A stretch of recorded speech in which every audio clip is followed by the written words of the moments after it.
Во денешниот дневник на ТВМ ќе гледате: Центарот за безбедност на вода при Црвен крст Охрид преминува во регионален центар за обука на спасители.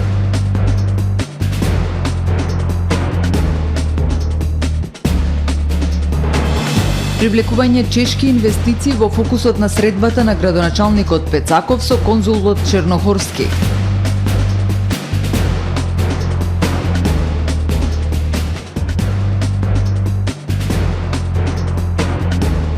За 50% пораснала продажбата на станови во Охрид и покрај поскапувањето на цената за метар квадратен.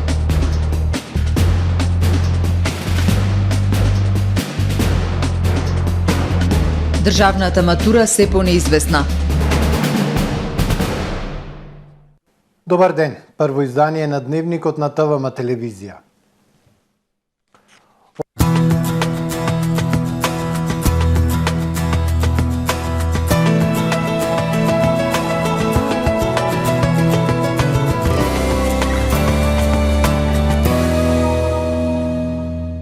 Во Охрид денес претежно облачно време со врнежи од дожд проследени со засилен ветер и со ниска дневна температура од само 14 степени Целзиусови. Во текот на ноќта кон петок умерено облачно, ветровито и свежо време.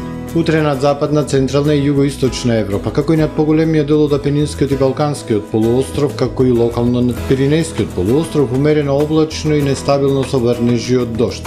Во останатите делови од Европа, сончево време со локална облачност. На Балканскиот полуостров во петок умерено облачно и нестабилно време со дожд и ниски температури кои се невообичаени за овој период од годината. На крајниот југ и североисток умерено облачно со сончеви периоди. Максималните дневни температури ќе се движат во интервал од 14 до 21 степен Целзиусов. Во Македонија во петок во првата половина од денот умерено облачно време со сончеви периоди проследени со ветер и ниски температури, попладне облачно и нестабилно со слаби локални врнежи од дожд, како и со умерен југоисточен и југозападен ветер. Минималните од 3 до 12, максималните дневни температури утре во Македонија од 15 до 23 степени. Во Охрид во петок во првата половина од денот сончево со локална облачност и потопло време, попладне нестабилно со врнежи од дожд, минималната температура 8, дневната 18 степени. Во Охрид во сабота сончево време со локална облачност и потопло со дневна температура до 19, а во недела и понеделник облачно време со слаби врнежи од дожд и со пониски температури. Минималните 10, односно 9, дневната 14, односно 17 степени Целзиусови.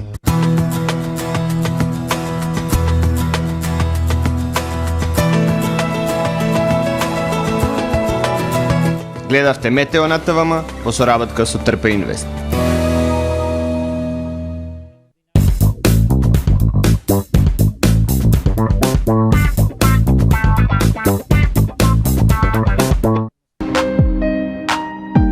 Ресторан Далга.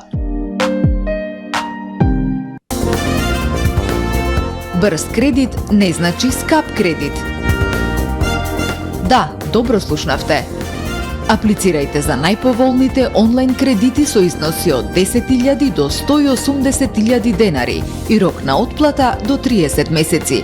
За повеќе информации посетете не во центарот на Охрид или аплицирајте веднаш на manimax.mk. Manimax, ваш доверлив финансиски партнер. Тамаро е 25 години охридски водички лидер и препознатлив бренд. Обуките од менаџерскиот тим се доказ за максимална посветеност кон вработените. Тамаро Холдингот се грижи за организацијата и навреме пренесените информации кои отсликуваат тимската работа. Секој успех на вработениот е успех и на компанијата. Маркетите располагаат со производи со висок квалитет од секакви брендови по одлични цени. Вкусните печива од Анабела пекарата се веќе омилен појадок на многу потрошувачи во Охрид. Анабела кујната услужува голем број на потрошувачи и компании.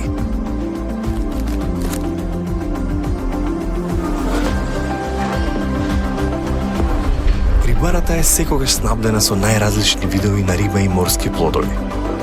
А месарниците располагаат со свежо месо и месни производи во секое време. Уживајте во својот охридски домаќин. Тамаро, повеќе од маркет.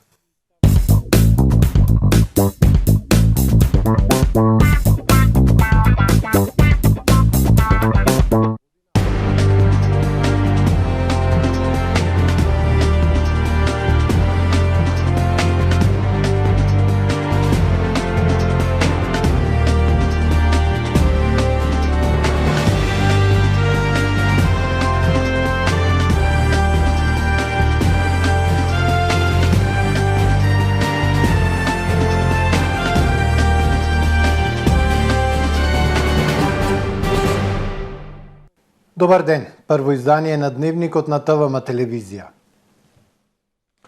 Од оваа година Центарот за безбедност на вода при Охридскиот Црвен крст прераснува во регионален центар за обука на спасители на отворени води.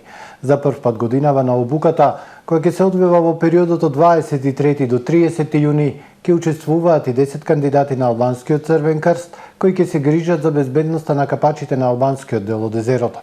Со најавите на Охридскиот градоначалник дека ова лето дел од плажите ќе бидат уредени, останува на сила обврската за ангажирање спасители на вода и соодветна опрема која ќе гарантира безбедност на посетителите.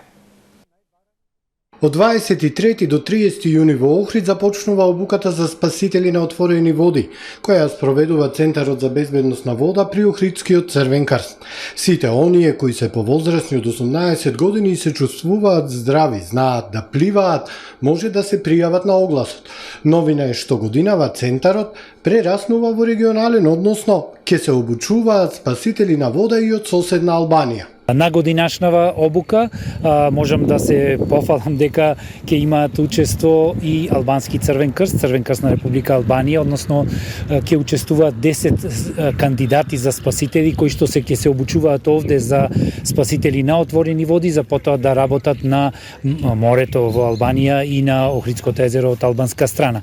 Обуките кои што ќе се изведуваат во јуни ќе бидат по сите стандарди на Меѓународната федерација за безбедност на вода, чии лиценци и акредитации за работа се валидни на секаде во светот. Црвен крст Охрид, Центарот за безбедност на вода, Црвен крст на Македонија може да се пофали со тоа дека е на ниво на врвните организации во целиот свет, особено во делот на подготвеност и дејствување при катастрофи, во делот за безбедност на вода и безбедност на планина. По најавите на Охридскиот градоначалник Кирил Пецаков дека одредени плажи ќе бидат ставени во функција, поточно на дел од нив ќе бидат поставени шанкови, Точко објасни дека Црвениот крст и годинава ќе понуди своји спасители тимови кои ќе може да ги обезбедат плажите. Посочи дека според законот на нив ќе мора да има спасители на вода и соодветна опрема која ќе гарантира безбедност за посетителите. Според законот и правилникот за видот и обележување на капалиштата, сите уредени капалишта мора да имаат спасители на вода и останати реквизити, наблюдувачници, чамци за спасување и така натака, но онамо каде што нема услови за тоа, тоа треба да се истакне од страна на оној што стопанисува со капалиштето, односно концесионерот, да истакне дека ова плажа не е безбедна, односно не поседува реквизити и спасители на вода. Свеста кај концесионерите, кај дел од нив, кај поголемиот број е навистина на високо ниво, кај дел од нив е да ја избегната обврска, законска обврска, а со тоа си ставаат на себе одговорност дека тие се грижат за некој несакан инцидент на капалиштето. Поразителен е фактот што од година во година се послапе интересот кај стопанствениците и воопшто кај заедницата за ангажирање на спасители на плажите и покрај огромниот збирен број на интервенции на спасителите на крајот од речиси секоја туристичка сезона. Денес градоначалникот на Охрид Кирил Пецаков оствари протоколарна средба со конзулот на Република Чешка во Македонија Давид Чернохорски. На средбата се разговарало за остварување на соработка во повеќе области, а акцент бил ставен на привлекување чешки инвестиции во Охрид. Соговорниците согласни дека општината и конзулатот негуваат добри односи и разгледувале можности за нивно издигнување на повисоко ниво. Пецаков и Чернохорски се сложиле дека веќе постоечките чешки инвестиции низ државата и во Охрид имаат одлични услови за создавање бизнис. За таа цел беше разговарано за организирање посета од страна на чешка делегација во Охрид, која би била предводена од председателот на економскиот совет при чешкиот парламент, пред која ќе бидат представени можностите и условите што Охрид ги нуди за инвестирање, информираат од кабинетот на градоначалникот. После Скопје најбарани се становите во Охрид. Продажбата на станови во главниот туристички центар е порасната за 50%, но исто толку е зголемена и цената за метар квадратен. Агентите не очекуваат цените понатаму да се зголемуваат. После Скопје најбарани се становите и недвижностите во Охрид. Продажбата на станови во главниот туристички центар е порасната за 50%, но исто толку е зголемена и цената за метар квадратен. Агенциите за недвижнини посочуваат на манипулации на пазарот. Велат поединци и мокиници купуваат станови за една цена, а после тоа ги препродаваат за двојно повеќе. Неколку моќници купуваат станови и истите тие станови ги препродаваат најмалку со разлика во цена 200 до 300 евра по квадрат и 400 и после доаѓа до цена 1500-600 од нив, не иди од инвеститорот та цена. Сега се поставува прашањето до кога ќе трае ова лудило на цени, се додека има побарувачка. Цената на становите во Охрид денес изнесува од 1000 до 2000 евра за квадрат, зависно од локацијата и староста на објектот. Најскапи се куќите во стариот дел на градот, кои достигнуваат и до пола милион евра. Агентите не очекуваат цените понатаму да се зголемуваат. Реалната цена на недвижностите, конкретно и во Охрид, да речи, порасната со преку 50%. Тоа значи, ако на влезот во Охрид, ако почетното пред 3 години било 670-700 евро квадрат, сега се 1200 и 300. Цената едино во Охрид може да биде на локацијата поскапа, цената, па да мало да варира во однос на градбата на цената, ова е за одредена група на инвеститори, кои што се вика лов во матно, и затоа се овие цени. Сега, колку тоа е објективно или не е, побарувачката е далеку, многократно зголемена, за разлика од понудата. Интересот за инвестирање во недвижности е се поголем и од страна на странските туристи, кои се повеќе бараат и сакаат да купат куќа или стан на Охридската ривиера, поради зголемената побарувачка, а се построгите препораки на УНЕСКО изминативе години се јавува недостиг на објекти за продажба. Утре од 12 до 14 часот Младински центар од Охрид организира сајм за образование и кариера. Целта на сајмот е да се запознаат полуматурантите и матурантите од општина Охрид за можностите за нивниот понатамошен развој и кариерен напредок. На сајмот ќе присуствуваат представници од средните училишта од општина Охрид и 2 средни училишта од општина Струга со промотивни материјали, каде ќе ги презентираат нивните програми и можности за учење пред полуматурантите. Исто така на сајмот ќе земат учество и Факултетот за туризам и угостителство и Универзитетот за информатички технологии и наука Апостол Павле, како и дел од факултетите членки на УКИ. Истите ќе ги презентираат своите програми пред матурантите од општина Охрид. Дополнително е предвидено да има кариерно советување од страна на лиценцирани кариерни советници и музички дел во текот на целиот настан.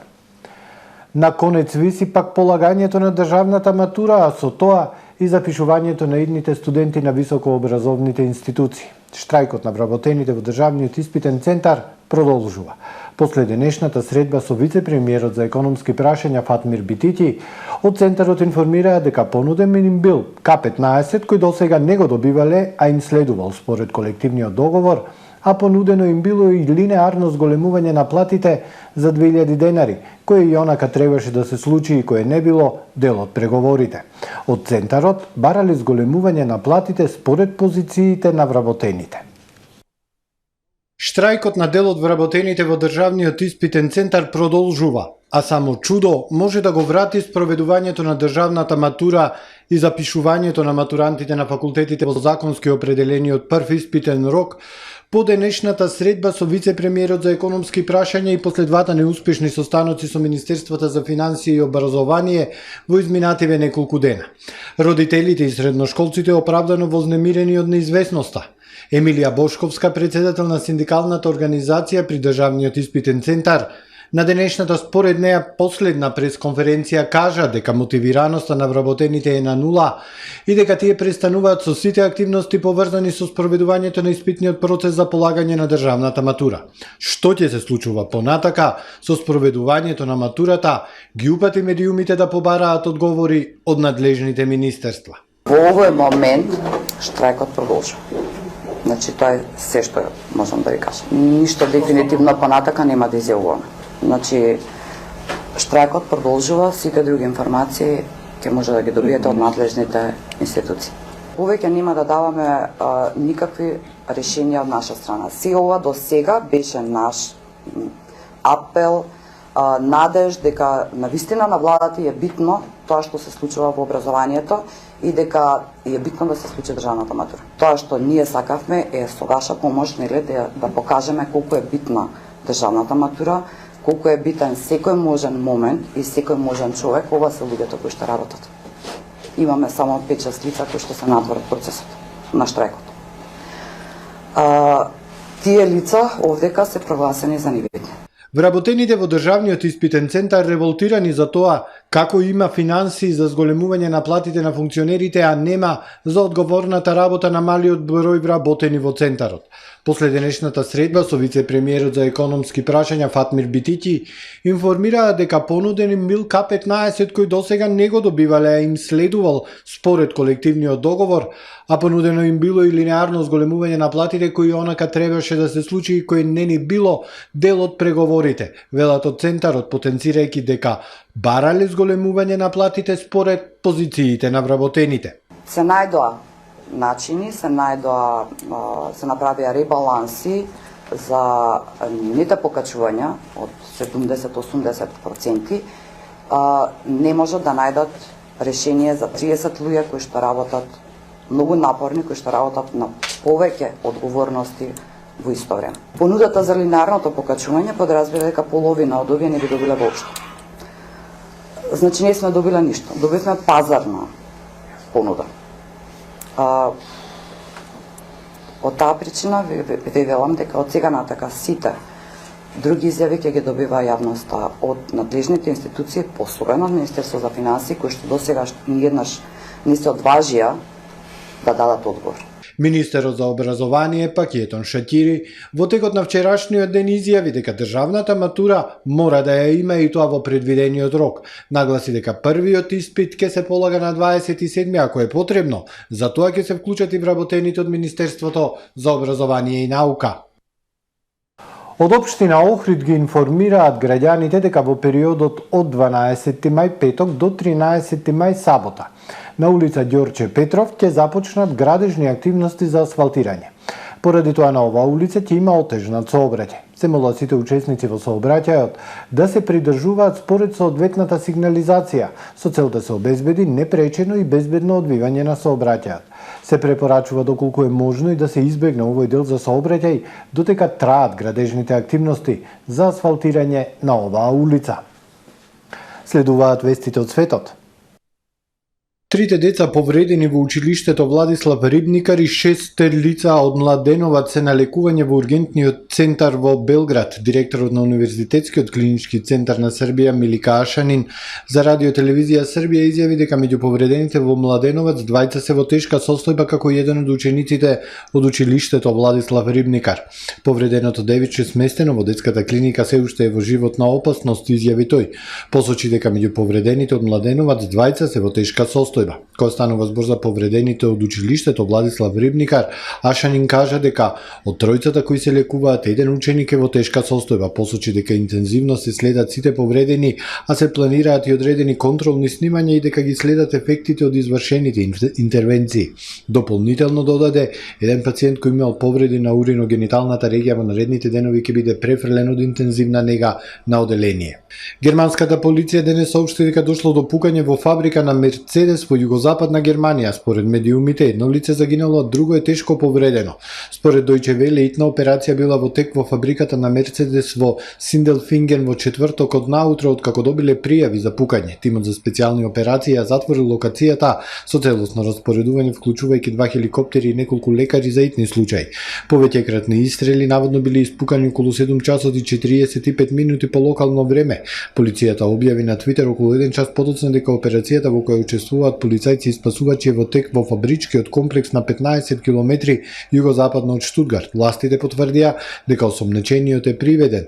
Станува збор за уапсен 56 годишник за кој се верува дека дејствувал сам. Се вели дека службите за итна помош извршиле претрес на зградата во потрага по други повредени лица. Вработените пријавиле дека местото на настанот е фабриката 56 на производителот на автомобили. Мерцедес потврди дека имало инцидент во фабриката и дека е во контакт со властите, но не дале повеќе детали.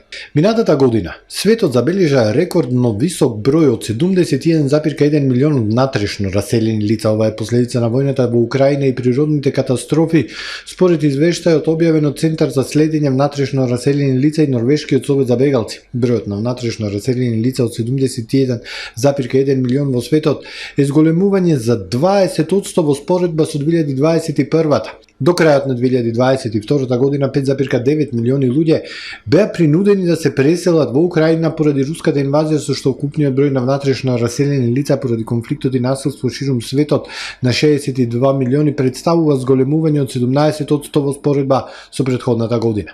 Агенцијата за миграција на Обединетите нации објави дека само за неколку недели оваа година поради конфликтот во Судан меѓу армијата и ривалската паравојна група 700.000 луѓе веќе се внатрешно раселени во земјата.